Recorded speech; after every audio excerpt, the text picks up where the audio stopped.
Hola, ¿qué tal a todos? Bienvenidos, este es el show de superhábitos.com. Y decime, ¿un emprendedor nace o se hace? En mi caso particular, no pensaba que tenía un chip emprendedor particular, aunque mi sueño siempre fue iniciar mi propio negocio. Pero, por otro lado, mi pasado ha marcado siempre cierta tendencia hacia el aprendizaje, a recolectar información y a utilizarla para comprender mejor el mundo que me rodea, también el de los negocios. Sea como sea, me metí de lleno en este mundo del emprendimiento y puedo decir que el día de hoy aprendí muchísimo. Pero, ¿por qué te estoy hablando de mí? Porque hoy inicia nuestra serie especial de entrevistas a los fundadores de Super Hábitos. Y me tocó a mí ser ese primer entrevistado. Así que hoy me vas a escuchar a mí contar un poco de mi perspectiva personal del mundo emprendedor y de las lecciones que me he llevado en los últimos años y que seguramente te van a servir a vos también. Este es el show de Super Hábitos, un podcast en el que cada semana compartimos las herramientas, hábitos y estrategias que hacen que iniciar un negocio sea simple para que puedas vivir de lo que te gusta, disfrutar más a tu familia, diseñar una vida genial y tener un impacto positivo en la vida de otras personas. Mi nombre es Santiago Salón, voy a ser su anfitrión y quiero darles la bienvenida al episodio número 383. Hoy no me toca a mí dirigir la entrevista, sino que la va a hacer una persona súper especial. Necesitábamos que estas entrevistas las dirija una persona que nos conozca bien y que haga buenas preguntas. Así que hemos designado a Guada como entrevistador oficial de esta serie súper especial. Cuando digo Guada me refiero a Guadalupe Salón, que no solo es nuestra hermana, sino también la fundadora de Eureka, Centro de Orientación Vocacional, y la persona que más conoce la historia de Super Hábitos desde adentro y afuera. Ahora, antes de empezar con la entrevista, si alguna vez te ayudamos con las herramientas y consejos dentro del podcast, ahora puedes ayudarnos también a nosotros para que más personas reciban este mensaje dejándonos una reseña en Spotify. Para hacerlo, simplemente tenés que entrar a Spotify desde un teléfono Android o iPhone, buscar el show de Super Hábitos y hacer clic en el puntaje con estrellas que vas a encontrar debajo de la portada. Es decir, tenés la imagen del podcast, abajo va a ser unas estrellitas, haces clic ahí y nos dejas tu rating. Nos va a ayudar un montón. Bueno, para empezar, en el episodio de hoy Guada me hace preguntas muy profundas sobre mi experiencia como emprendedor, desde qué fracasos experimenté, cómo gestionar el miedo y mucho más. Vamos con eso. Muy bien, Santi, estoy muy contenta de estar acá hoy, ocupando un poco tu lugar de host de este podcast, lo cual es sumamente raro y espero hacer honor a la persona que tengo sentada al lado. Estoy muy contenta porque entrevistarlos a ustedes es un poco volcar acá conversaciones que tenemos en el día a día y mostrar, creo, ¿no?, la cara más real de ustedes, pero desde otro lugar. Así que contame, ¿cómo estás vos? ¿Cómo se siente estar del otro lado, ser el entrevistado en tu propio podcast? Siempre disfruté de hacer entrevistas. Para mí, hablar... O sea, yo digo sistemáticamente que mi trabajo es hablar en general. Hablo mediante el podcast, hablo en un curso, hablo en una charla. Entonces, si no me gustara hablar sería un problema. Y me gusta hablar. Y muchas veces para los temas que nosotros hablamos no tenés tanta plataforma en el día a día. Entonces, tener a alguien interesado en lo que tenés para decir es siempre un regalo. Así que yo estoy re cómodo. Buenísimo, Santi. Me alegra que sea así. Ya tuviste 2 entrevistas igual de este tipo que las personas seguramente pueden buscar y escuchar para conocer más de tu historia. Porque en las entrevistas anteriores hablaste mucho de cuestiones del pasado, cosas que viviste hasta acá, aprendizajes que sacaste. Te hablaste a vos mismo de más chico y te diste enseñanzas que adquiriste a lo largo de los años. Así que me gustaría hoy, un poco para empezar, que nos cuentes de todas las situaciones que venís viendo hasta acá. Tal vez podríamos hacer una lista como emprendedor de cuáles fueron para vos las 5 más desafiantes, si se te ocurren 5, que vos las recuerdes con mucha fuerza, como ok, este momento fue un momento de desafío real. Y me adelanto y te digo, de esas 5 vamos a elegir una después, que sea la más desafiante para vos. Situaciones desafiantes como emprendedor. Creo que la primera que pondría sería cuando tuve mi primer emprendimiento y fui a hacer una entrevista de ventas y no sabía nada. Eso fue súper desafiante. Me acuerdo que estaba muy nervioso y viéndolo en retrospectiva me da mucha vergüenza, la verdad. La otra puede ser cuando yo terminé el colegio, como conté en otra de las entrevistas, yo quería emprender. Y yo ya sabía que iba a emprender, era la cuestión de cuándo. Entonces dije, bueno, no voy a ir a la universidad, voy a emprender. Y salí y fueron varios meses en los cuales estaba tratando de emprender, que realmente no sabía qué hacer. Simplemente no tenía un paso a paso claro, no sabía qué hacía un emprendedor, qué se suponía que tenía que ser yo. En ese momento estaba muy influenciado por las ideas de qué significa emprender. Pasa a mucha gente que llega a super hábitos, ¿no? Querés emprender y lees las revistas, ves las noticias y leíste Kiyosaki, qué sé yo, y no sabía qué hacer. Eso fue muy desafiante, me tomó muchos meses y de hecho fracasé. O sea, literalmente decidí ir a la universidad porque no sabía qué hacer. A partir de ahí no sé si son desafíos, creo que... Porque en realidad los grandes desafíos no son un momento, los grandes desafíos son épocas, como esta. Pero uno suele recordar más eventos que fueron desafiantes. Por ejemplo, me acuerdo mucho, vos te vas a acordar porque vos estabas en Super Hábitos todavía, me acuerdo mucho cuando hicimos una charla para venderte, íbamos a hacer un evento, y para eso hicimos un evento, una charla gratis, un par de días antes, no me acuerdo si era el día anterior o 2 días antes, que con Mati dimos una charla, salimos, la gente le gustó mucho, pero cuando terminó no nos compró nadie y toda la gente se paró y fue como, gracias, chao, y se fueron todos. Sí. Y me acuerdo que volvíamos caminando porque vos y Lu estaban en otro lado y después volvieron y nosotros, o al final del evento, y tuvimos que volver caminando, estábamos volviendo a nuestras casas, digamos, y íbamos saboreando la derrota. Esa fue bastante mala. Otra bastante mala fue un lanzamiento que hicimos con Mati. Habíamos probado un par de cosas, creo que un lanzamiento de INMT. Habíamos probado un par de cosas nuevas y los primeros 4 días no vendimos nada, pero nada de nada. O sea, no había ni una sola venta. Yo creo que los peores momentos, viendo un patrón, igual sobre la pregunta de por ahí, muchas veces tienen que ver con sentirse atrapado. No sentirse atrapado en... Hice lo que pensé que iba a funcionar, no funcionó y no tengo otro plan, no tengo otra idea. En ese caso, por ejemplo, me acuerdo puntualmente estábamos en la casa que vivía Mati en ese momento con Lu en San Lorenzo, que es una localidad acá de allá de Salta, porque ya no estamos en Salta. Actualicemos el mapa, sí. Ya no estamos en Salta. Y estábamos en la primera casa que se mudaron ellos en San Lorenzo. Y había un lugar que vendían empanadas, un par de lugares de casas para allá. Y estábamos con Mati esperando las empanadas los dos, en silencio. Eran las 11 de la noche, me he hecho un vivo. No habíamos vendido nada de nada. Y estamos los dos así, en crisis, sufriendo. Y una quinta... Este año tuve una muy difícil. A ver. Fue en un lanzamiento de un producto que arrancó muy cruzado y había un tema, no me quiero meter porque es muy reciente, pero había un tema muy importante que salió mal. Era un proyecto, o sea, era un lanzamiento de un producto que estaba asociado a un proyecto muy grande que teníamos dando vueltas, que nadie va a conocerlo porque al final no salió. Al final no se concretó. Y de repente se cayó eso y yo le había puesto muchas ilusiones. Era un proyecto que realmente me entusiasmaba mucho. Y bueno, sería el año pasado en realidad, porque fue 2021. Esto está publicándose en 2022. Claro. Y eso se cayó y me acuerdo de salir a pasear los perros. Y era más o menos la misma situación. Estaba yo paseando los perros, caminando y procesando ese sabor a... Ok, tengo que resolver esto. ¿Cómo lo voy a resolver? Esto puede ser un problema. O sea que lo que hizo que esos momentos sean tan desafiantes fue esta sensación de no sé bien para dónde va a avanzar esto, cómo resolver esta situación. O sea, fue esa la sensación que te generaba el sentido de desafío.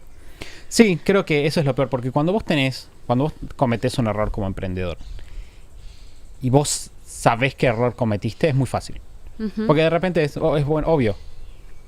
No hice los anuncios, no salieron a tiempo. Bueno, ¿qué vamos a hacer la próxima? Vamos a hacer los anuncios a tiempo. Si vos decís, tenía que hacer unas llamadas de venta y no las hice, ok, hacemos las llamadas de venta o lo que sea. El problema es cuando vos hiciste todo lo que vos pensás que se podía hacer y el resultado no está igual, porque ahí entra, por lo menos en mi caso, pero yo creo que es bastante general, por lo menos de mi experiencia trabajando con emprendedores, entra la noción de quizás no se puede. ¿No? Y ahí eso es lo desesperante, cuando vos decís no depende de mí, ya no depende de mí que se pueda o no, simplemente no se puede. Y eso es lo más difícil. Claro, y porque esa era otra pregunta que me hacía cuando pensaba en esta charla con vos. ¿En algún momento sentiste que entonces que no se iba a poder? O que tal vez no iban a poder. ¿Alguna vez esa idea vino a tu mente de, ok, no, con esta vez no vamos a poder? Sí, definitivamente, un montón de veces me ha pasado. O sea, creo que De hecho, me pasa constantemente. Constantemente me pasa de encontrarme en situaciones en las que me pregunto, quizás, o sea, emocionalmente, ¿no? En un plano emocional. Yo creo que eso es bastante importante. Vos hablas mucho de tener, usas un término que me gusta mucho.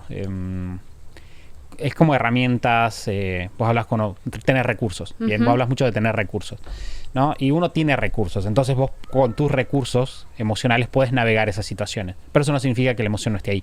Claro. Entonces, por ejemplo, puede pasar, te doy un ejemplo súper puntual. Cuando yo estaba tratando de emprender después que terminé el colegio, yo no sabía cómo se emprendía y estaba tratando de emprender y estaba muy metido en esta idea de que los emprendedores son por naturaleza. Bien, ¿vos sos emprendedor o no sos emprendedor? Y yo nunca me consideré una persona particularmente emprendedora, si bien he tenido un montón de proyectos y tengo un emprendimiento hace muchos años. Y entonces yo en ese momento me pregunté, quizás no soy un emprendedor. Quizás simplemente no está en mí ser un emprendedor. Simplemente no tengo esa cosa emprendedora que tienen los emprendedores. Y lo que pasa es que vos ahí es donde entran tus recursos. O sea, vos decís, por ejemplo, yo digo, ok, Super Hábitos antes era emprender, después fue, ok, tenemos que llegar a 1000 clientes, después tengo que llegar a $1.000.000 y así sucesivamente.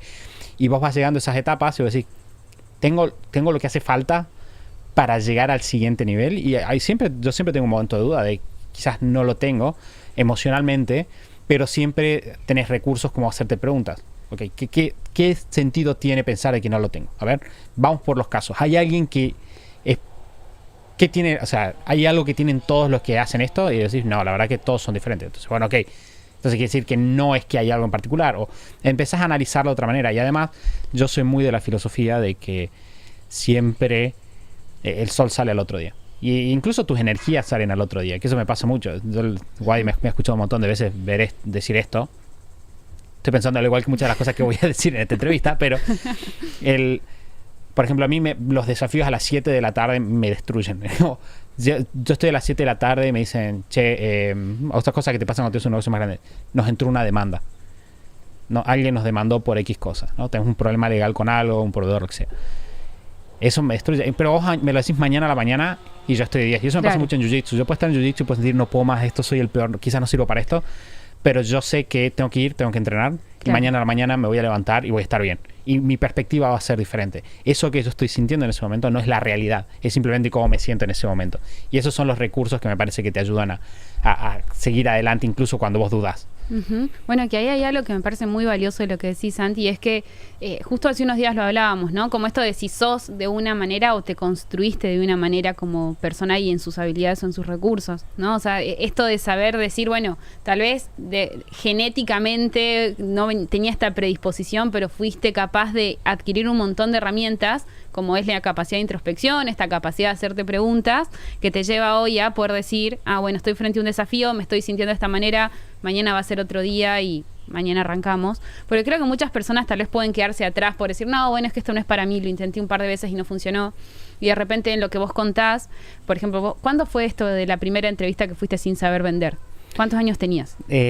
Creo que todavía tenía un rango entre 15 y 16 años. Claro, o sea, pasó un montón de años en el medio que te llevan a tener un montón de herramientas hoy que hacen que cuando vos de repente tengas este desafío que tuviste en 2021 puedas decir, bueno, ok, esto está difícil, pero soy capaz de sortearlo de una manera distinta. Creo que ahí está bueno el valorar el proceso que vos tuviste y tu capacidad de desarrollar las herramientas para poder enfrentar todo eso. Sí, antes de que vayamos a la siguiente pregunta, creo que una parte importante de eso es capitalizar sobre la experiencia que vos tuviste. Porque yo creo que parte de la gracia de enseñar algo es que cuando vos enseñás algo tenés que reflexionar sobre lo que pasó y sobre los conceptos. O sea, está estudiado que cuando vos tenés que enseñar algo que estás aprendiendo, lo aprendes mejor. Y en nuestro caso, al pasar por un proceso emprendedor y eventualmente enseñar a otras personas, que es algo muy propio de nuestra personalidad, además, o sea, pongámosle personalidad, crianza, lo que sea, pero es lo que hacemos. vos te ves obligado a reflexionar mejor. Es decir, yo tengo que analizar cómo fue mi caso emprendedor, pero yo no puedo enseñar a partir de mi caso, porque la gente no es como yo. Claro. Entonces yo tengo que decir cuáles son los elementos comunes que tienen los emprendedores y tengo que hacer una disección de todo el proceso que te permite de vuelta desarmar un poquito más esta situación. Sí, que eso tiene que ver con algo que creo que la comunidad de Superhábitos, o por lo menos las personas que escuchan este podcast, valoran mucho en vos, que es la capacidad de generar nuevos aprendizajes, ¿no? O sea, sos el referente. Me mataba de risa leyendo, pero es como, ¿a quién le vas a pedir podcast, libros y demás? Siempre Santi. O sea, sos vos la persona que adquiere, o sea, si bien todos dentro del equipo de Superhábitos tienen esto de educar y enseñar, creo que vos estás muy vinculado con generar aprendizajes, es algo que haces permanentemente, ¿no? Y ahí, antes sí de pasar de pregunta, porque esto vos dijiste mucho de las emociones, ¿no? Y creo que hay una emoción que aparece en el mundo de los emprendedores y la hemos tal vez conversado algunas veces, que es el miedo. ¿Cómo haces vos para enfrentar? Porque vos dijiste como, bueno, sí, ya sé que a las 7 de la tarde el mundo se ve más oscuro, así que al día siguiente me levanto y la vida sigue. Pero si yo tuviera que decir, bueno, ok, en esos momentos de miedo, ¿qué me conviene hacer? ¿Qué es lo que haces vos cuando sentís miedo con algo del negocio para al día siguiente tener una mejor manera de encararlo? Bueno, hay muchas herramientas, pero lo básico es lo que solemos hablar mucho en INMT y hablamos mucho por ahí en algunas transmisiones. Creo que incluso hay algunos podcasts que hablamos de eso. O sea, hay algunos podcasts. Dije, quizás hay algunos porque no me acuerdo cuáles son, entonces no los voy a poder referenciar ahora de memoria. Pero lo primero es siempre reconocer el miedo, que es algo que vos como psicóloga sabes mejor que nadie, ¿no? Es decir, ok, ¿qué es lo que está pasando? Tengo miedo. Bien, solo decir tengo miedo ya es un gran primer paso. Es decir, estoy admitiendo que no es que estoy quizás en un peligro inminente, sino estoy sintiendo miedo. Bien, paso número 1, siento miedo. Paso número 2 es un poco de construir qué es lo que el miedo me está tratando de decir. Bien, yo soy algo que creo que hace mucho de lo que yo hago, es que tengo un approach muy lógico a todo lo que hago. Tiene sus cosas buenas y sus cosas malas. Es un balance, ¿no? Entonces yo pienso racionalmente, ¿qué significa este miedo? ¿Qué es lo que me da miedo? Bien, porque el miedo es algo instintivo que tenemos desde miles de años, que me dice, ok, acá hay un peligro. Acá hay algo que puede ser peligroso para vos. Presta atención. Entonces digo, ok, ¿qué es lo que me está tratando de prestar atención? Entonces digo, ok, me está tratando de prestar atención, estoy haciendo algo nuevo, estoy por emprender un proyecto.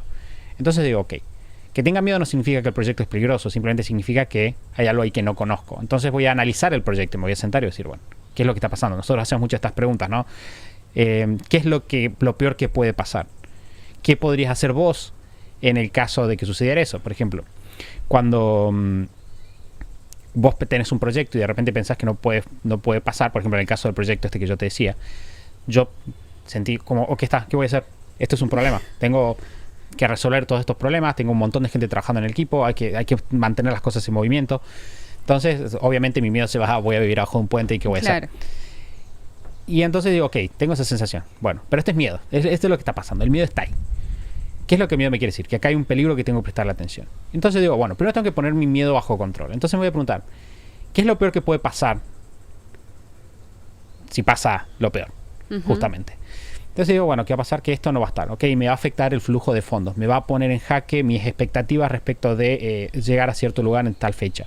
Entonces empiezo a pensar y digo, de repente, ok, ¿y qué es lo peor que más miedo me da? Que supongamos me quede en la calle. ¿Qué tan probable es que me quede en la calle? Y es bastante improbable, ¿no? Entonces entra lo que siempre decimos nosotros. Suponete que Superhábitos explotara mañana. Y Santi, pues, no sé, un montón de gente me conoce. Puedo levantar el teléfono y decir, a ver, che Juan, estoy sin laburo. Algún colega, amigo, ¿qué puedo hacer por vos? ¿Cómo te puedo solucionar? Puedo empezar otro proyecto, porque claramente sé de empezar proyectos. Puedo empezar otro proyecto. Entonces, es como que primero lo bajas a un nivel racional, en el cual le das la perspectiva necesaria, le das una perspectiva adecuada al miedo, porque el miedo muchas veces tiende a ser exacerbado, no ser una perspectiva real de cómo son las cosas.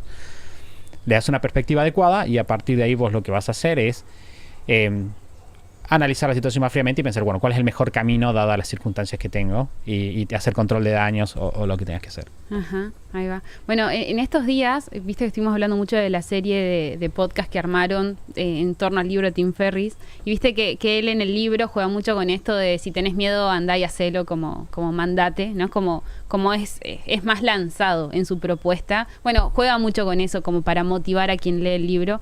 Y ahí me surge una pregunta escucharte, porque este análisis me parece súper interesante, súper aplicable, y pregunto, a ver si podemos como encontrar algo ahí. me imagino que en muchas situaciones funcionó de 10.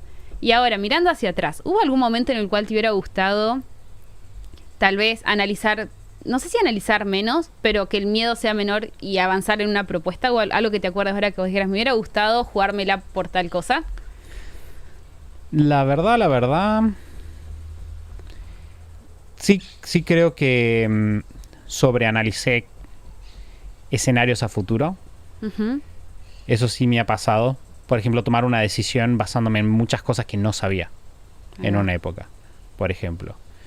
Entonces, sí, había un proyecto que era bastante interesante y yo básicamente estaba pensando si este proyecto me iba a dar una rentabilidad X. O sea, esto cuando yo era bastante chico, tenía 18, 19 años. Yo estaba pensando, ok, si yo me meto en este proyecto, no va con el estilo de vida que yo quiero tener cuando tenga 30. Literalmente ese era el análisis que yo estaba haciendo. Uh-huh. Y lo dejé ir. Fue un proyecto que yo abandoné. Uh-huh. Y viéndolo ahora como un emprendedor con más sabiduría, pienso, había tantas cosas que no sabía. Uh-huh. Tantas cosas podían cambiar. O sea, yo estaba pensando, tratando de tomando una decisión sobre algo que puede pasar en 10 años cuando no sabía que iba a pasar en 3 o en 2 meses. Uh-huh. Entonces, creo que ahí el miedo de errarle a un escenario que estaba muy en el futuro me jugó una mala pasada. Uh-huh. Más allá de eso, no soy una persona de montarse en 1000 proyectos. Creo que hay mucho emprendedor vendido humo en 1000 proyectos. Eso es algo que... Eso es una de las realidades que yo aprendí cuando fui creciendo como emprendedor. Cuando vos ves el mundo de los emprendedores, hay mucho emprendedor serial. No, y el emprendedor serial es una figura como muy valorada en el mundo del startup. Entonces, esta persona estuvo en este proyecto tuvo 7, 8 proyectos. La realidad, generalmente detrás de esas cosas, es gente que deja proyectos a la mitad. Claro. Lo veo, ahora que los conozco y veo los números y entiendo, digo, esta gente que empieza cosas, hace mucho humo detrás de una idea, salta a otra y dice, yo estuve en este proyecto, y cuando ves, tipo, no ganó plata ninguno, o ganaron muy poca plata. Entonces, no soy así, nunca fui así. Entonces, generalmente, yo voy a meterme en un proyecto y me voy a quedar ahí mucho tiempo, como hago con mis hábitos en general. Santi, y ahí aprovechemos y traigamos esta estadística. ¿Cuántos emprendimientos duran más de 5 años? En general en Argentina, en Latinoamérica. El estándar es que para los 5 años, hay muchos estudios, un montón, y varían un poco de industria a industria, de país en país, de economía. Obviamente las economías más desarrolladas tienen tasas de mortalidad menores, pero generalmente se reconoce que entre el 10 y el 20% de los negocios duran 5 años más. A los 5 años vos deberías tener entre el 20 y el 10% de los negocios, y es como que a los 10 años tenés el 5%, una cosa así. Claro, en ese sentido yo creo que toda tu capacidad para armar estrategias, para pensar en sistemas, para leer, entender, ¿no? Creo que les da claramente estabilidad en el largo plazo, porque si bien Superhábitos surge en un momento en el cual no estaba tan trabajada la industria todavía, al día de hoy es gigante la cantidad de competencia que podría tener, si lo vemos así, Superhábitos, y la verdad es que Superhábitos se mantiene en crecimiento constante, y ahí creo que estas habilidades que vos mencionás son determinantes, ¿o no?, en los resultados que ustedes tienen. Creo que tenés que saber, o sea, hay algunos conceptos que fueron claves para Superhábitos desde el principio, que vienen de esa previsión. Por ejemplo, esto lo hablamos el otro día. Cuando yo estaba en la universidad, hice una materia que se llamaba Historia de Empresas Argentinas. Y Historia de Empresas Argentinas, que la daba María Inés Barbero, que era como una de las pocas historiadoras de empresas argentinas, si no la única en ese momento, nos hacía estudiar como las empresas más grandes de Argentina y qué tienen en común. Y yo viendo las empresas dije, ya verá que hay un patrón en común entre todas las empresas, y todas están diversificadas internacionalmente. Todas las que duran están diversificadas internacionalmente desde el momento 1. Y eso me llamó mucho la atención. Porque yo, obviamente, soy un argentino y he pasado por un par de crisis en mi vida no tan larga. Entonces, yo pensé, bueno, cuando nosotros nos metamos en un negocio que nos metamos, probablemente tenemos que hacer esto para prever toda la inestabilidad que va a haber eventualmente. Y tenemos que tener un foco internacional desde el primer momento. Esto fue mucho tiempo antes de que... O sea, no mucho tiempo. Un año antes de que empecemos Superhábitos. Entonces, cuando nosotros empezamos Superhábitos, mi capacidad, si vos querés, de ver escenarios y de plantearme muchos escenarios, a futuro me hizo ver un par de escenarios en los cuales podía ser un problema. Entonces nosotros empezamos con eso ya en la cabeza. Y también nos sirvió un poco para elegir el tipo de negocio en el que íbamos a estar, con una serie de ideas que eventualmente se transformaron en la idea de la chispa que hablamos mucho nosotros en INMT. Entonces, como cruzar eso fue parte de evaluar escenarios a futuro, y creo que nos hizo un muy buen servicio, porque incluso al día de hoy tuvimos una reunión con los chicos pensando 2022. Y sigue siendo vigente esas ideas. Entonces creo que tomó tiempo llegar a las conclusiones, pero todavía las aplicamos. Ajá. Sí, fuiste capaz de ir incorporando porque lo que dijiste hace un rato de que estabas en los primeros años muy influenciado por las ideas de lo que es emprender, creo que son ideas que te hacen tomar malas decisiones. De repente fuiste capaz de tomar los elementos correctos para decir, bueno, listo, esto sirve, esto no sirve, y aplicar efectivamente lo que ibas estudiando en la universidad en su momento, ¿no? Sí, lo que pasa es que la universidad, yo siempre cuento esto, o sea, las universidades nacen, o sea, la primera, si no me equivoco, la primera gran escuela de negocios en Estados Unidos es el MIT Sloan, del MIT, que la funda Sloan, justamente, que era el CEO de General Motors, que esa fue la época dorada. Sloan es como el padre de la época dorada de General Motors, ¿no? De hecho, él tiene algunas cosas muy positivas y algunas cosas muy negativas atribuidas a él. Por ejemplo, la obsolencia planeada es un concepto de Sloan, ¿no? Que ahora es como enemigo de mucha gente en ese sentido. Pero las escuelas de negocios nacieron mucho después de 1900 con el management técnico, científico, y nacen para darle mano de obra a las empresas grandes. Entonces, las universidades ahora tienen una función más relacionada a las microempresas y a las startups, pero en realidad el origen de las escuelas de negocio está mucho más vinculado a la corporación.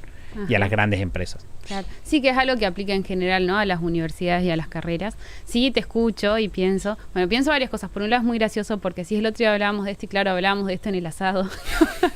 ¿Qué hacían hablando de eso en un asado? Eso es lo que hablamos en un asado. Son cosas, es como el podcast trasladado, hay fueguito y estamos haciendo un asado. Pero bueno, hay muchas cosas que estás diciendo que están en un montón de podcasts también, que por ahí va a estar buenísimo que después dejemos linkeados acá en la página de este podcast, ¿no?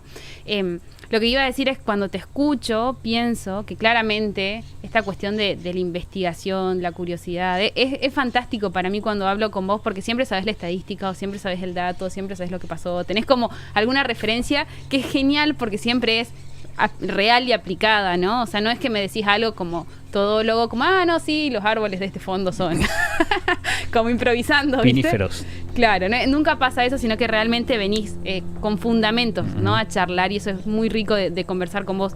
Lo cual me hace pensar, ¿de dónde viene todo esto? O sea, ¿de dónde nace este Santi que tiene cierto amor por la investigación, que tiene una faceta tan curiosa? Vos sabés que creo que me cuesta darle un punto. Podemos buscar cosas en el pasado o para atrás que nos pueden dar una señal. Una persona que claramente tiene un estilo de aprendizaje muy parecido al mío es nuestro papá, básicamente. Nuestro papá es una persona que lee mucho de todo y es muy de referenciar cosas, ¿no? Muy de, che, encontré este libro, che, fíjate qué cosa. Entonces yo me pregunto qué hay ahí como genético que me bajó, probablemente porque además, bueno, nuestro abuelo era historiador, entonces él era historiador, también investigador, entonces yo me pregunto si habrá algo del estilo de aprendizaje que haga que vos lo tengas más, no sé, la verdad. Por otro lado, y esto es más anecdótico de mi adolescencia temprana, a mí me gusta mucho la música. Soy horrible tocando instrumentos, no sé tocar nada. Sé tocar el bombo un poco, el bombo de folclore argentino, pero nada más. Pero sí me gusta mucho escuchar música. Y siempre fui muy bueno como pasando mucho tiempo escuchando música y después referenciándola a otras personas. Como si, este es tal persona. Y pasaba horas. O sea, Guay es testigo de mi adolescencia. Yo pasaba literalmente horas escuchando música, 3, 4, 5 horas. Y después decía, sí, porque este tal. Y tenía unas colecciones de música enormes. Sí. En ese momento eran enormes. Ahora con Spotify ya no es nada relevante. Y creo que, no sé, tengo una facilidad en algún punto para recolectar hechos en mi mente. Y sabemos además que cuando vos podés, y esto sí es más científico, cuando vos podés relacionar cosas con cosas que vos aprendiste antes, en realidad puedes aprender una cantidad ilimitada. Eso habla mucho en un libro que se llama Peak, que habla mucho de performance, y él dice, bueno, la capacidad de las personas de aprender es ilimitada siempre que vos estés vinculando conceptos que ya tenés con conceptos nuevos. Entonces, muchas veces, cuando vos aprendés, para mí es muy útil y siempre trato de hacerlo, relacionar lo que estoy estudiando con algo que ya conozco. Entonces lo puedo recordar más fácilmente. Entonces, por ejemplo, ayer estábamos teniendo una charla sobre NFT, que obviamente es un tema súper interesante y súper ajeno para mí. Y de repente me dijeron, sí, porque es como cuando vos haces esto, yo pensé, esto es como una propuesta de valor. En realidad es como que vos tenés un valor de vida del NFT a partir de algo, y ya lo relacioné con algo que yo aprendí y lo entendí mejor. Y me va a ser mucho más fácil referenciar a futuro. Ajá, ahí va, está bueno. Sí hubo como un punto, o sea, yo sí entiendo que hay una cuestión familiar, ¿no? O sea, todo lo que es educación, investigación, creo que sí, que hay una cuestión, una facilidad por el contexto en el que creciste, en el que crecimos todos. Y a la vez hubo como un punto, yo no sé si habrá sido, por ejemplo, ¿cuándo fue? ¿En 2010? Que leíste, creo que eran 127 libros. 127 libros. Como que a partir de ahí también empezaste o sea, como que hubo un punto de quiebre en el cual empezaste a trabajar todavía más y más y más estas habilidades. Al día de hoy ya está como digo, sos el referente de la comunidad de Superhábitos de aprendizaje, sin duda. Me voy a sonrojar, gracias. Puedes sonrojarte. No sé si las cámaras lo van a captar. No se va a ver por mi barro, probablemente. Pero hubo como un punto de quiebre, a partir de ahí creo que empezaste a reforzar tus habilidades. Tal vez es esto, es esta inteligencia para memorizar más lingüísticamente y la capacidad asociativa. Puede ser que vaya por ese lado, pero sí, ¿qué ibas a decir? No, creo que sería interesante, nunca lo había pensado de esa manera. Sí, una de las cosas que yo empecé a hacer muy temprano, hablé en las otras entrevistas, fue hacer una analogía entre el gimnasio y aprender. Entonces yo pensaba, porque un profe me dijo, el profe Gramajo, vos te acordarás del profe Gramajo. No es una referencia para mí en nada, excepto que me dijo eso y siempre me acuerdo. Y el profe Gramajo me dijo que leer era como hacer pesas para el cerebro. Y yo hacía pesas en esa época. Entonces pensé, entonces mientras más lea, más inteligente soy. O sea, tengo más músculo cerebral, esa era como mi lógica. Y entonces en esa época, yo tenía 15, 16 años también, empecé a leer mucho e intencionar mucho sobre consumir mucho volumen de lectura. Y yo creo que el pico de lectura, porque nunca más volví a leer 127 libros, de hecho no lo recomendaría hoy en día. Pero quizás ese fue el punto, quizás cuando empecé a consumir, y en realidad como siempre fui muy constante con el hábito de estudiar, siempre leí mucho, porque no leí 127, pero siempre leo, o sea, mínimo 50 libros, más de 50 libros al año leo constantemente. Este año voy 76 ya. Entonces quizás a partir de ahí empecé a leer tanto y en realidad se me generó una capacidad por el ejercicio constante de hacerlo, no sé. Ajá. Bueno, este año sería 2021, hoy la gente está escuchando 2022, esto el 3 de claro. enero, claro, así que el año pasado sí, si habías leído 76 libros en 3 días, como ya está. Estabas en otro nivel. Te vamos a llevar al récord Guinness. Probablemente. Tal cual. Che, Santi, y una pregunta, porque en todo, o sea, fuiste ejercitando grande el profe Gramajo que en su momento hizo ese aporte y te inspiró a aprender. Y hubo algún otro punto que para mí también fue un hito, que fue cuando vos empezaste a hablar de esto de los frameworks. ¿Cómo surge esa idea? ¿Por qué es a lo que vos valorás tanto? ¿De dónde viene todo esto? ¿Por qué los valorás? ¿Por qué los buscás o los usás? Bueno, el tema de los frameworks nace cuando yo estaba en la universidad. Cuando yo estaba estudiando administración, soy administrador de empresas para todos los que llegan recién. En mi facultad en particular, como que el éxito del administrador de empresas era salir y trabajar en consultoría en management, ¿bien? En alguna de las empresas, no sé, McKinsey, el Boston Consulting Group, Booz Allen, alguna de esas. Y las consultoras, o sea, el modelo de negocio de las consultoras es, toman juniors de las mejores universidades con muy buenas notas, los explotan un montón para analizar casos de empresas. O sea, toman 3, 4 juniors, ponen con un senior y cobran $350,000 una consultoría, y esas personas trabajan una cantidad de años determinada y salen. Ahora, lo que encontraron muchas de las consultoras es que la mejor forma de analizar los casos, los casos con los que se encontraron las personas, era estructurando cómo se pensaban los casos. Bien, entonces empezaron a hablar de frameworks, que son básicamente esquemitas que vos podés usar para desarmar una situación compleja y tomar una decisión rápidamente. Uno de los frameworks más simples que existe es el framework como de ganancia-gasto, no sé cuál es el nombre en particular. Pero, o sea, cuando vos haces una entrevista para una consultora, dentro de las entrevistas que te hacen, te sientan y te dicen, mira, tengo una empresa, suponete, no, de hecho esto me pasó en una entrevista que hice. Te dicen, tengo una farmacéutica que vende en varios países. En uno de los mercados en lo que están viendo de que su neto está bajando sistemáticamente después de que abrieron una fábrica.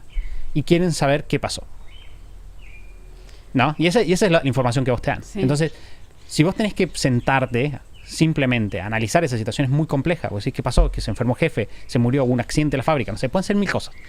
El problema es cómo vos entras a esa conversación y podés sacar lo mejor de esa información.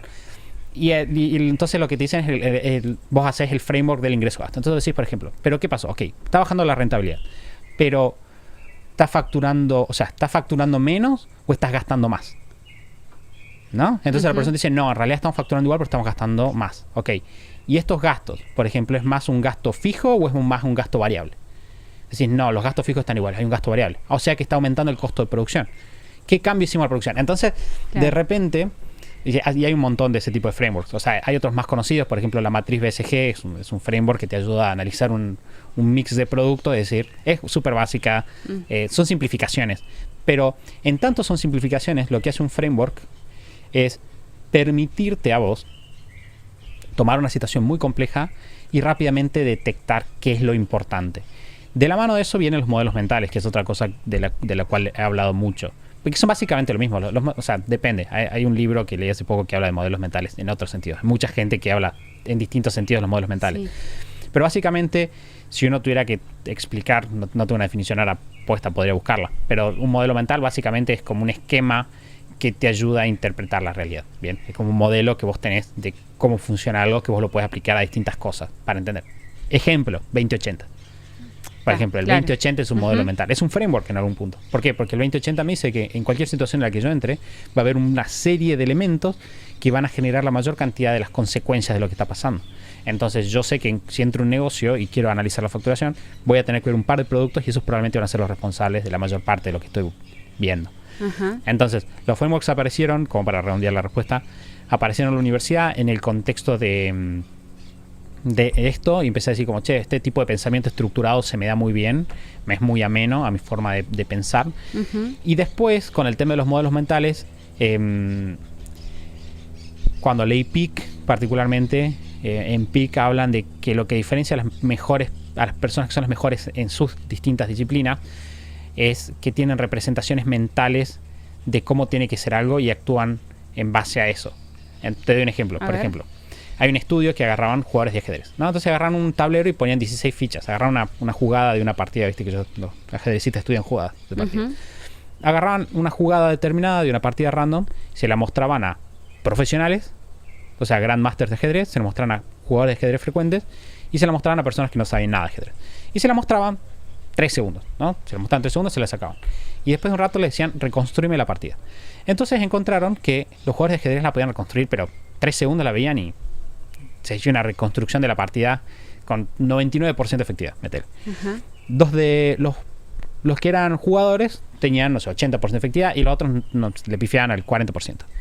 Pero después hicieron un análisis diferente. Dijeron, vamos a hacer una jugada random. Pero no era una jugada, era como que ponían la misma cantidad de fichas, pero en un orden diferente. Cualquier orden. Aleatorio. No era una jugada de ajedrez, era un orden. Y les mostraron a los 3. Y lo que encontraron es que la tasa de error al recordar era la misma en los 3 grupos. Y entonces la pregunta es ¿por qué cuando les muestro una jugada de ajedrez estas personas pueden recordar mejor que cuando no? Y es porque van desarrollando el ver patrones. Van desarrollando su capacidad de ver patrones en la jugada. Entonces ellos pueden recuperar rápidamente la imagen porque ven las fuerzas, las direcciones en las que están las fichas. Esto se parece a tal otra cosa que yo vi eventualmente. Entonces, lo que me dijo a mí esto de los modelos mentales es que las personas más inteligentes, que eso cualquier persona que trabaja en una empresa, ¿viste? Cuando llega alguien en una situación, lo mira y dice, o hace esa pregunta, te dice, esa es la pregunta, y vos decís, ¿cómo lo vio? Claro. ¿Cómo sacó de toda esta información? Esa es la pregunta. Bueno, los modelos mentales y los frameworks son la respuesta a eso. Vos tenés una representación que te ordena muy rápidamente la complejidad y te dice, de todas estas cosas, esto es lo que es importante. Claro. Entonces es el 2080, es cuando vos lees un balance, decís, estas son las 3 métricas que yo tengo que ver. Entonces, yo lo que pensaba es, no se trata tanto del hardware de mi cerebro, sino como del software que yo le instalo a mi cerebro. Y el software que yo le instalo a mi cerebro son esos modelos mentales. Por eso para mí es tan importante, porque yo pensaba, si yo voy a analizar negocios, si yo tengo un negocio y yo quiero ser muy rápido tomando decisiones y muy bueno, necesito poder entrenar e identificar esos patrones. Claro, sí, que justamente vos hace un rato decías esto de sobreanalizar, como que hay situaciones donde pensás que sobreanalizaste a futuro lo que podía pasar. Se me ocurre entonces de escucharte que esto te ayuda a decir, bueno, estos son los parámetros que hay que tener en cuenta en X situaciones y vas primero por eso y a lo sumo después profundizás, pero ya tenés el marco para saber dónde poner luz, dónde enfocar la vista, básicamente. Iría por ese lado. Sí, es una muy buena forma de extraer los puntos claves y no perder tiempo. En análisis cuando la información es compleja. Y si tuvieras que pensar en cuál es el o los frame mental, estoy haciendo una mezcla, y los modelos mentales que más útiles te son en este momento de la vida con los desafíos que estés encarando en este momento. ¿Cuáles serían las 3 cosas que es como sí o sí uso esto porque me ayuda a decodificar mejor la realidad? Algo interesante de los modelos mentales, porque los modelos mentales se popularizan como término gracias a Charlie Munger, que es el número 2 de Berkshire Hathaway, es el socio de Warren Buffett, el principal socio de Warren Buffett. Y él dice como hay 80, 90 modelos mentales que son la posta. Entonces como que obviamente ellos son extremadamente exitosos y se armó toda una horda de personas buscando descubrir cuáles son los modelos mentales. Entonces hoy en día hay un montón de listas de modelos mentales que están buenos. Yo creo que los modelos mentales que más uso constantemente o te diría el que más uso, quizás me estoy equivocando porque es una oración bastante grande el que más uso, pero el que más uso es el de primero el por qué. O como diría Stephen Covey, sería como el de... Sí, sería el de primero el por qué. Que yo creo que mucha gente no lo hace. Mucha gente, cuando entra a decir, por ejemplo, yo te digo, tengo que cambiar el piso, ¿no? Y yo te digo, ¿por qué? ¿Cuál es el objetivo de cambiar el piso? Ajá. Bien. Y esa es una muy buena pregunta, porque mucha gente dice, estoy tratando de empezar inglés. Y muchas veces no tenés que empezar inglés. ¿Por qué? Porque quizás no tiene nada que ver con tus objetivos. O quizás no tiene nada que ver con lo que vos estás tratando de lograr. Entonces, si yo empiezo siempre por qué es lo que vos querés tratar de lograr, sé que suena tonto, pero no todo el mundo piensa así. No, para nada. Si vos empezás por lo que vos querés tratar de lograr, vos podés deconstruir para atrás cuáles son los pasos que tenés que tomar y qué elementos están de más y cuáles no. Entonces, yo siempre que voy a entrar a una consultoría, de hecho lo hicimos el otro día, estamos charlando sobre Eureka, y vos me dijiste, estoy pensando esto, tengo estos proyectos, y yo lo primero que dije, ¿qué es lo que querés conseguir? Uh-huh. Bien, porque ¿qué es lo que vos querés conseguir? Va a cambiar completamente qué es lo que vos vas a hacer. Entonces, el desarmar, o sea, el modelo de empezar siempre por cuál es el objetivo y después desarmar cuáles son los elementos mínimos necesarios para el objetivo es quizás el framework que más uso en mi día a día, porque de vuelta estamos haciendo una planificación y yo digo, bueno, ¿qué es lo que queremos conseguir? ¿Por qué? Esto. Bien, ¿y cuáles son los elementos mínimos de esto? Y entonces puedo rápidamente identificar qué está de más y qué no. Claro, es algo que decís que suena de muy fácil aplicación. Es como lo ves, lo pensás y lo aplicás y ya está bueno. ¿Hubo algún modelo mental que hayas aplicado en algún momento y que hoy digas, no, la verdad que este modelo mental no te ayuda, sino que te puede jugar en contra? ¿Alguno que se te venga a la mente? Lo que pasa es que depende de la definición que tengas modelos mentales. En general, o sea, no, la verdad es que no se me ocurre uno. Siempre los modelos mentales, el otro día leí un libro que los mencionaba, decía los modelos mentales son como lentes para entender la realidad. Y muchas veces son lentes que no son buenos para entender la realidad. Pero uno siempre está usando paradigmas o modelos mentales, si quieres cambiarle un poquito, mezclar los conceptos que no son lo mismo, pero hablando de lentes para entender la realidad y formas de interpretar la información. Entonces sí, hay veces que lo has usado, pero de alguna forma es inevitable. Uh-huh. Creo que generalmente los modelos mentales más comunes que hay ahí dando vueltas, si vos buscas literalmente listas de modelos mentales, están todos buenos. Solo que tenés que hacer un buen ejercicio de cuándo usas cuál. Bueno, tal vez si aplicás la lógica del por qué, porque pensando en la historia emprendedora, creo que los errores que hubieron fueron cuando por ahí se aplicaban ideas que no estaban adaptadas, ¿no? O sea, por ejemplo, hubieron libros que leímos, que hemos conversado un montón de veces, o bueno, libros de los que ustedes han hablado en el podcast, que de repente están posicionados en otras economías, en otras historias, como en otras cuestiones que si querés como llevar ese modelo directo a la realidad, tal vez de tu país, y puede haber algún cortocircuito, ¿no? O por ejemplo, no sé, pienso ahora en la lógica que tantas veces hemos hablado de los planes de negocios, como la forma de armar las bases de un negocio, y tal vez no es la mejor manera para empezar a emprender algo, ¿no? Sí, tener pensamiento crítico es fundamental. De hecho, el otro día lo hablamos en el... Creo que no lo dije al final, estoy pensando. Lo tenía anotado para decirlo en uno de los podcasts que grabamos, pero... O sí lo dije, no sé. Los que escucharon los últimos 3 podcasts me dirán si lo dije o no. Estaba estudiando una persona que hablaba sobre... Sí, lo dije, ahí me acordé. A ver. Que hablaba de qué tienen en común las personas más productivas. Y lo que decía no tiene nada en común en términos de método, pero todos tienen en común que tienen momentos de reflexión sobre su realidad. Y la verdad es que, como yo siempre digo, por eso también los modelos mentales son tan importantes, porque te hacen tomar mejores decisiones. La productividad al final del día es tomar decisiones. Si sos bueno tomando decisiones, vas a ser productivo. Entonces, yo creo que tener eso, o sea, siempre vas a tener, o va a ser común a las personas más productivas o con mejores modelos mentales, el sentarte a analizar una situación tratando de destilarla por lo que es. Bien. Santi, y si tuviéramos que pensar en una persona que tiene 35 años o más, ¿no? O sea, tengo más de 35 años y ya tengo un emprendimiento funcionando y te estoy escuchando ahora y digo, ¿Para dónde estoy parado? ¿Qué estoy haciendo? ¿Qué cosas debería estarme preguntando y no me estoy preguntando? ¿Hay algún libro o algún podcast que le recomendarías que escuche, aparte del de Superhábitos, por supuesto? Un podcast. Es que de repente hay muchos, o sea, en realidad hay muchos, depende mucho del negocio, ese es el tema. Depende del objetivo, además. Pero generalmente o sea, el error es cuando el otro día estaba leyendo este libro sobre modelos mentales, y uno de los modelos mentales que decía es el mapa no es el terreno, ese era el modelo mental, ¿no? Y básicamente la idea del mapa no es el terreno, es que nosotros nos manejamos con simplificaciones de la realidad, pero siempre tenemos, y está bien, pero siempre tenemos que recordar que las simplificaciones no son la realidad. La realidad es infinitamente compleja, por más de que nosotros necesitemos simplificarla para poder navegarla. Y dentro de eso pasa mucho con los negocios, ¿no? Pasa mucho con los negocios que la gente piensa que tenés etapa de no negocio y etapa de negocio, y muchas veces vos tenés negocios, o sea, no es lo mismo un negocio de $200,000, de $1 millón, $2 millones. Y sí, si vos me pones en un escenario o en otro, yo te puedo decir, me parece que este es el mejor, o este es el mejor libro, pero dicho en el vacío, yo esta persona trataría de empezar a hacer un diagnóstico. Hay una serie de cosas que yo miraría muy rápidamente. A ver. O sea, mínimo, ¿qué es lo que yo hago cuando enfrento un negocio? Lo primero que quiero ver es los estados de resultados y los balances. O sea, de hecho, si no sabes leer tus estados de resultados, no te digo balance porque los balances son más complicados, pero vos necesitas saber algunas métricas clave. Vos necesitas saber, por ejemplo, cuál es tu rentabilidad. Tenés que saber cuál es tu rentabilidad. Tenés que saber cuál es tu facturación. Esto que estoy diciendo suena tan estúpido, pero no lo es, porque la gente no sabe cuánto gana realmente, no sabe leer su facturación. O sea, si me dieran dinero por cada vez que tuve que sentarme, de hecho me dan dinero por cada vez que tengo que sentarme a explicarle a un emprendedor qué es la facturación en sí, tendría dinero, pero tendría mucho más si fuera por todas las personas que no lo saben. Entonces, tenés que saber cuál es tu facturación, tenés que saber cuál es tu neto, saber diferenciar un poco dónde estás en términos de caja, cuál es tu flujo de fondos. Ese tipo de cosas es lo primero que yo miraría, porque o sea, los números al final del día es el como decía una persona que me entrevistó en algún momento, es el GPS del negocio.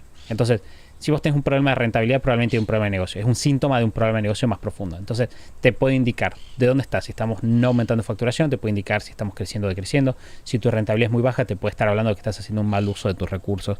Entonces, creo que yo empezaría mirando eso. Ajá. Santi, te escucho y me surgió una pregunta muy importante. ¿Alguna vez aplicaste esto de las métricas? Porque hay muchos podcasts de vos hablando de métricas y de registrar avances. Has hablado en otros podcasts de artes marciales y esos temas, como...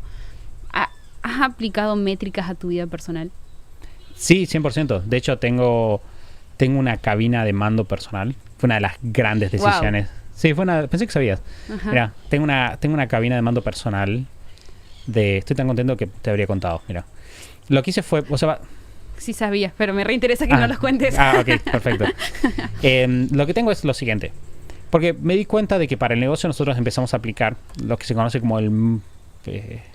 Gino Wickman lo llama el Management by Dashboard, que sería como la gestión por medio de paneles de control. Creo que él dice es lo que tienes que tener una serie de números que te den una buena indicación de dónde está todo el tiempo. Si vos haces eso, vos puedes de repente desprenderte de muchas cosas y con muy poco tiempo decir dónde están las áreas rojas del negocio. Y yo estaba trabajando eso en Superhábitos. El año pasado completamos nuestro dashboard completo, de tener todas las métricas, se las asignamos a cada miembro del equipo. Y dentro de eso yo pensé, sería buenísimo, porque ya tengo mi control de hábitos. Claro. Sería buenísimo si yo pudiera tener como una mejor imagen de dónde estoy fallando, en términos de cómo estoy, en términos de tomar agua, del peso, de etcétera. Toda una serie como de hábitos que me indiquen dónde estoy teniendo áreas críticas que no están funcionando tan bien. Entonces lo que hice fue, me armé una cabina de mando. Básicamente pensé en mis roles personales y pensé dentro de este rol qué cosas me indican. Que fue difícil, esto es un trabajo abstracto, porque vos muchas veces no hay una métrica que es ser feliz. Entonces vos tenés que pensar, bueno, ¿qué puedo hacer yo para tener algo que me dé una indicación de si soy feliz o no? Y con poco tiempo, porque eso es súper importante, porque no es que mi management, mi dashboard me toma un montón de tiempo, o sea, me toma literalmente todos los días completar las preguntitas, me debe tomar 30 segundos, 45 segundos, y una vez a la semana le dedicar 5 minutos a revisarlo. Y a fijarme cómo están las métricas, cuáles están respecto a donde yo quiero que estén. Entonces te tenés que hacer, pero de repente vos te puedes preguntar. No sé, yo lo hablamos con Wadi me aconsejó con eso en su momento. Yo tengo una pregunta, todos los días me pregunto es ¿qué, del 1 al 10 qué punto le pondría al día que pasó? Y de repente, pues sí, bueno, no es exactamente una medida de si soy feliz o no, pero si de repente estoy poniendo muchos 3, Y puedo empezar a preguntarme, como, che, pará, ¿por qué estoy poniéndole 3 Claro. a esto? Y entonces hice eso para muchas cosas. Lo tengo para... me controlo el peso cada tanto tiempo de vuelta. Son todos... La verdad es que en algún punto se solapa con el tema del control de hábitos, porque yo no los tomo como hábitos, pero muchos son hábitos, porque es el hábito de medir tal cosa, es el hábito de medir tal otra cosa. Pero sí, y la verdad es que soy feliz. De hecho, ahora este trimestre estoy terminando mis indicadores de estudio, de aprendizaje, porque quiero hacerlos lo más rústicos, que tomen la menor cantidad de tiempo posible, para que sean robustos ante cosas que cambian, no es una mudanza o lo que sea. Ajá. Me parece muy buen aporte para estos días que la mayoría de las personas están haciendo su planificación anual, como preguntarse, porque creo que es muy fácil, o sea, no es muy fácil, mentira, es todo un trabajo tener métricas en un negocio, pero estamos más habituados tal vez a pensar en, ok, ¿cómo está mi emprendimiento en todo esto? Y a la vez cuando haces la planificación anual en todos los roles, incluyendo el rol persona, como vos decís ahora, ¿no? En todo lo que es como cuestiones más físicas, cuestiones de estudio, tu propuesta me parece muy copada para... Bueno, vamos a ver. Indicadores. Para los amantes de las planificaciones anuales, una reventaja que tiene esto es que toda la parte en la cual vos te sentás a ver cómo fueron tus hábitos de este año, yo la tengo todas las semanas. Yo todas las semanas sé cuál es mi porcentaje de cumplimiento este año con todos mis hábitos.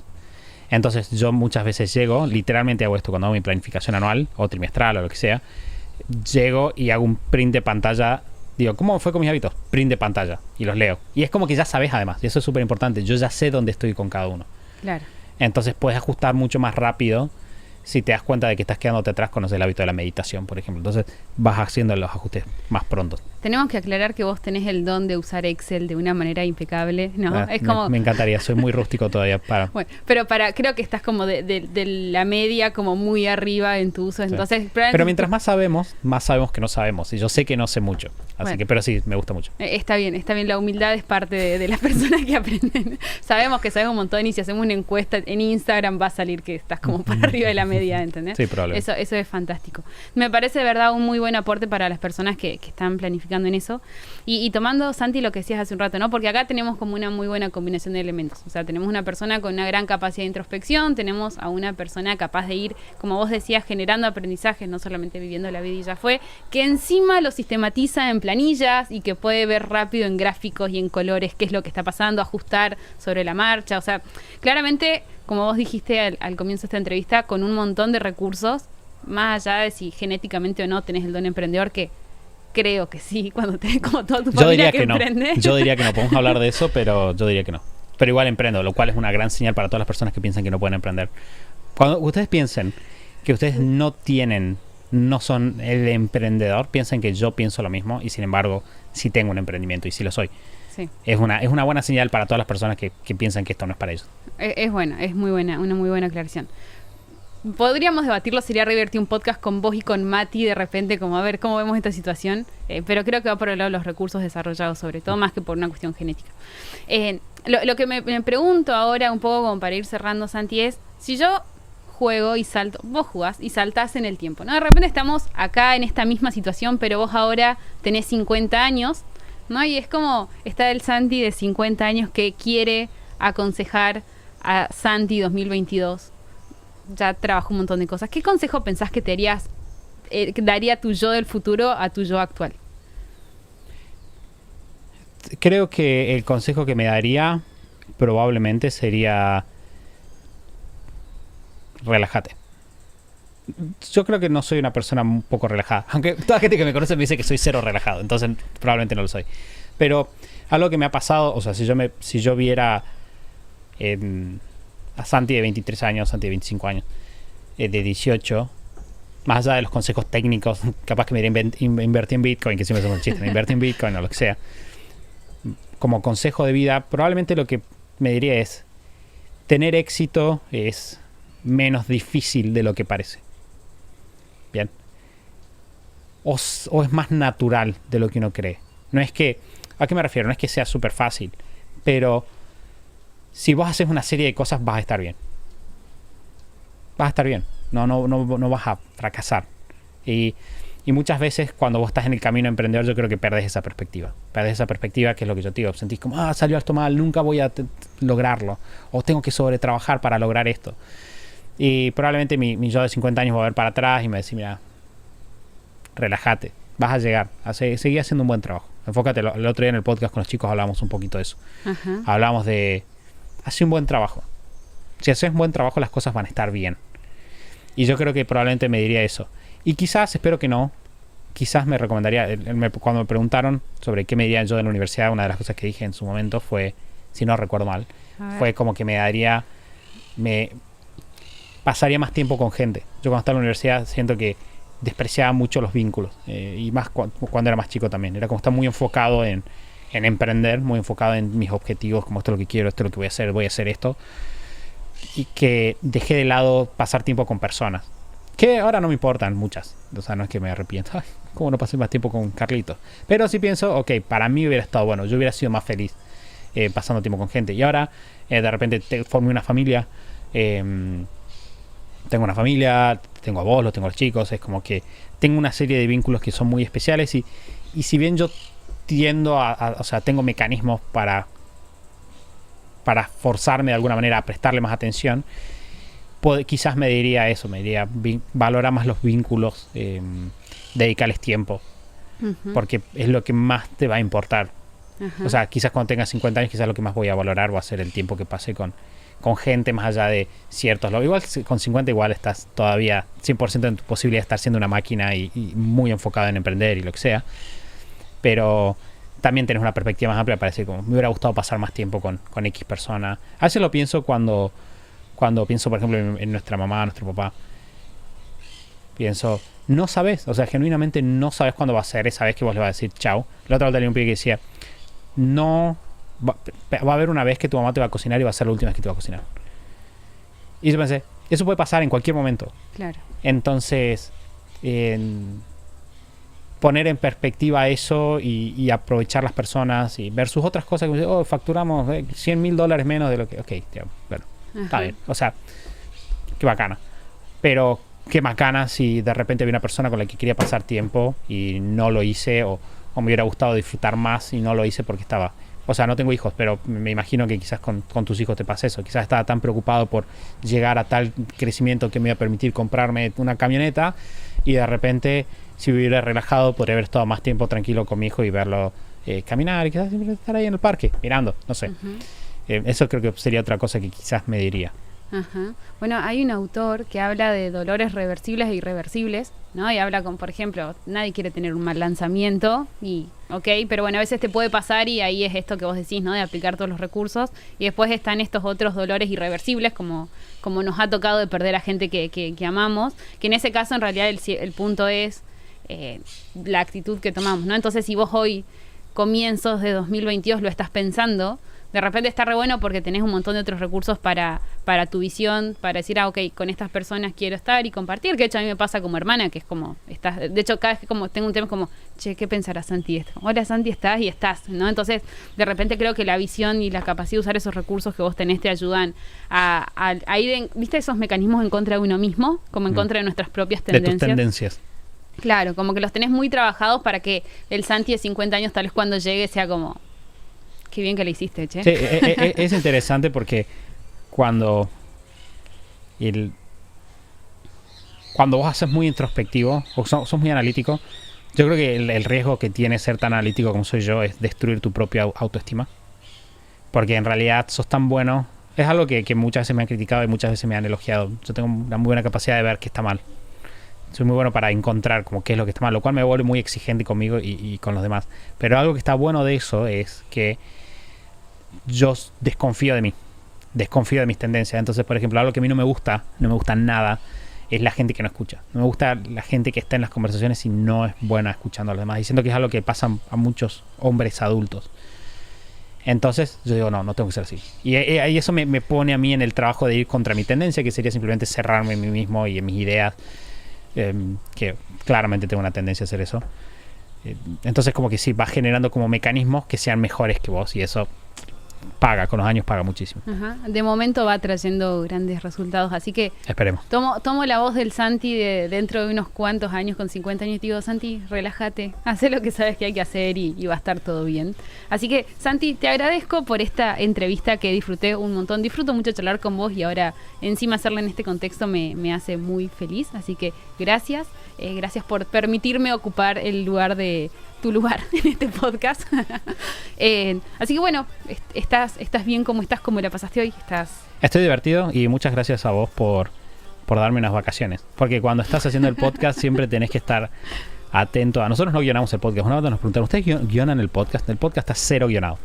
Tenemos unos puntos, como charlamos, vamos a hablar de esto, más o menos de esto, pero después hablamos lo que sea. Y muchas veces cuando estás en el podcast tenés que estar atento a que está fluyendo o no está fluyendo, debería acelerar, tengo que cortar a alguien, tengo que hacerle una seña para que se mueva más para allá. Entonces, vos te hiciste cargo de eso hoy. Y yo me pude relajar. De nada, es a cambio de las vacaciones que estamos compartiendo.